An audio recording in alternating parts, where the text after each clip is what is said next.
Hi, how are you?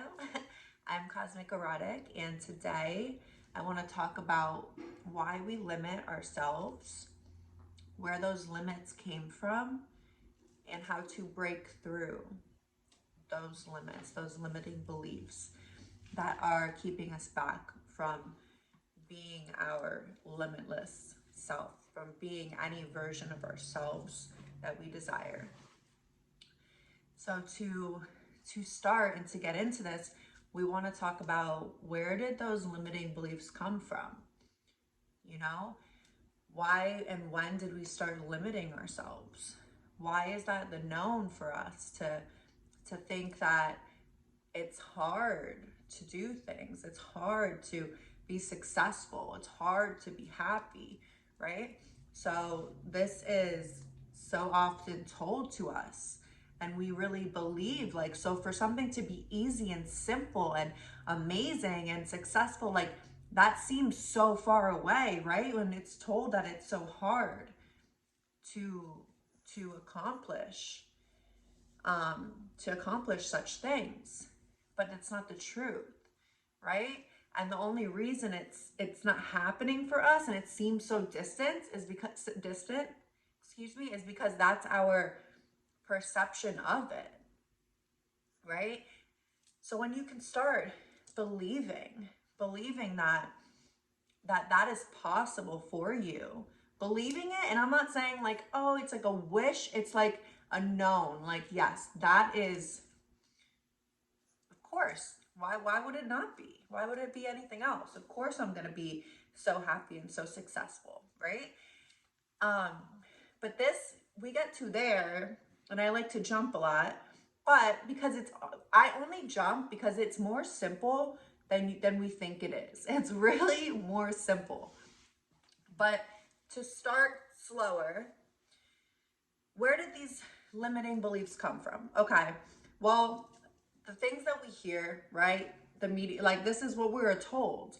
And we grow up, and anything that is, a lot of our beliefs that we have are from our, whoever was around us when we were growing up, our parents, anyone, we took on a lot of their beliefs. So a lot of our beliefs aren't our own, it's our parents. And that's like old paradigm, things are changing. Like, look at generations now, look at what we have and the tools that we have. Like, really anybody could go online and figure out how to make a living doing something.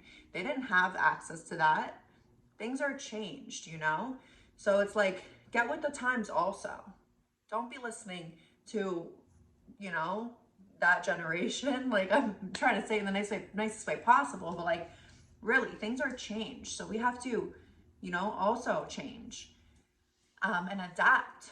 But these beliefs came from you just kind of thinking that maybe what you saw when you were growing up, maybe you didn't have much money, you saw your parents working really hard, and you just automatically put in your head like it's hard to live, right?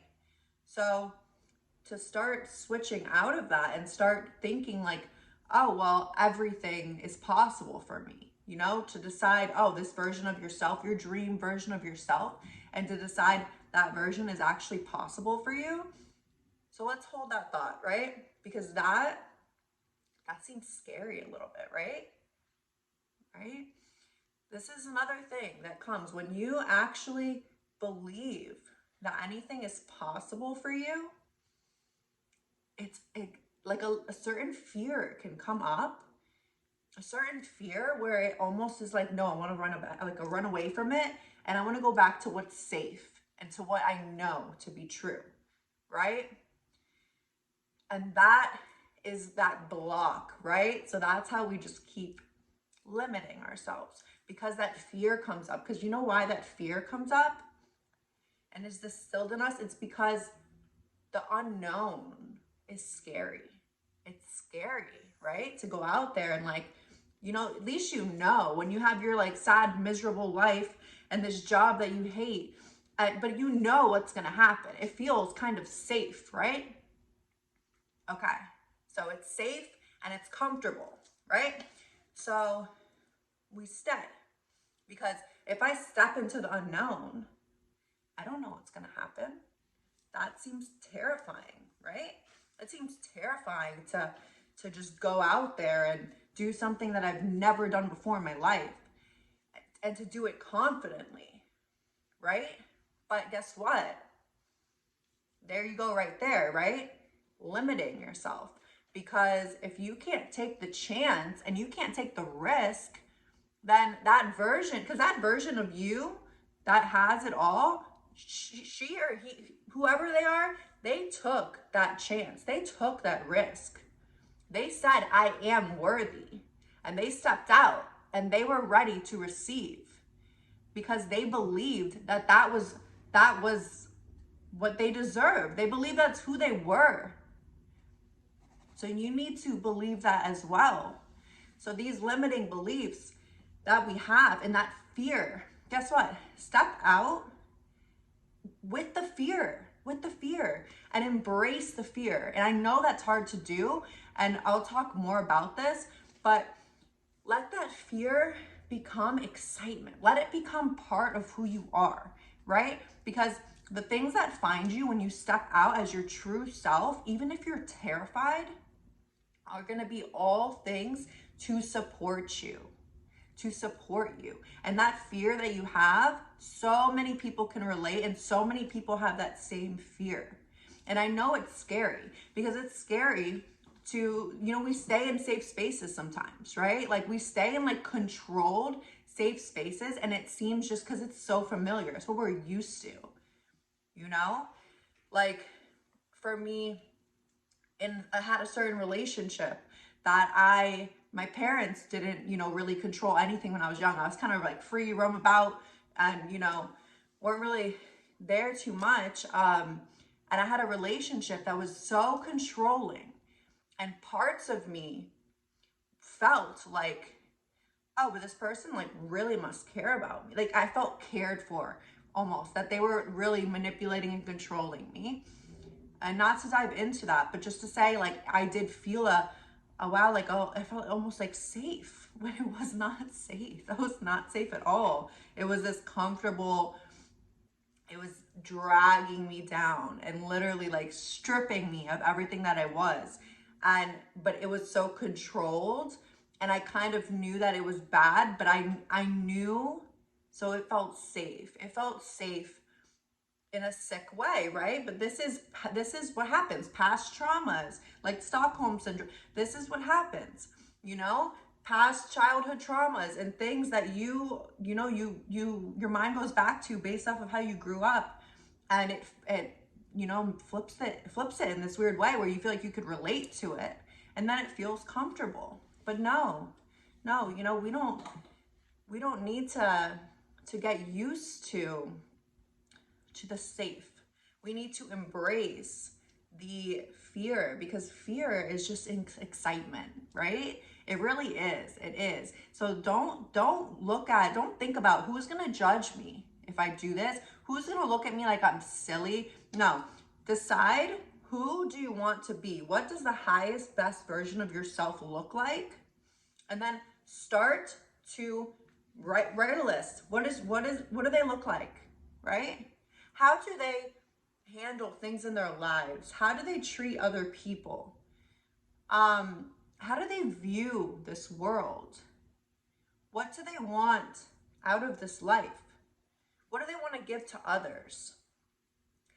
Start to make a list of the best version of yourself that you can imagine. Because if you can imagine it, that version of yourself exists. And then start asking yourself, how would that, in every situation in your life, how would that version of myself, how would they handle this situation? How would they act right here, right now?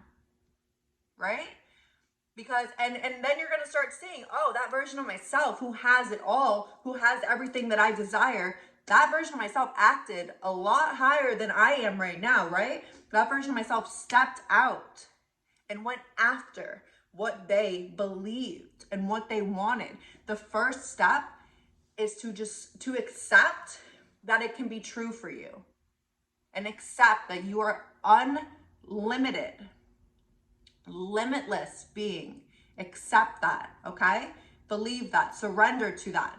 And then How do we go about this?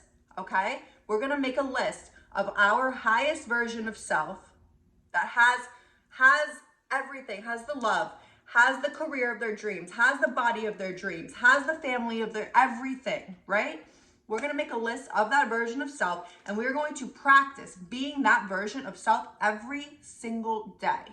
And at first, that's not going to feel easy. That's not going to feel good. It's going to feel uncomfortable because we are stepping into a new version of self. Because guess what? If you want to be that version, you need to lose this version that you are now. This version of self needs to go completely. Completely. If you want to step into a new reality, you need to step out of the version of self that's in this one, right? So we need to lose this version of self, lose these beliefs. Believe that that is true for you, that your dream life is true for you. Why would it be anything else? Why would you not have your dream life? What are you here for? To live your dream life. Decide that that is true for you. You are worthy of that because you are going to step into it. No matter what situation you're in right now, no matter how your confidence is right now, no matter what support looks like in your life right now, maybe you don't have any, it's okay because all of those things will come when you start getting aligned. You will find the support that you need. You will find everything that you need is within you. And the more that you believe that, it is going to be reflected into this external, this 3D world. It will be reflected, and this world will start to morph. As you change, everything that you look at changes. So just first, decide that that is what you're stepping into and what you're committing to. If you want your life to change and you want your world to change, you need to change. No more limits. We're getting everything we want.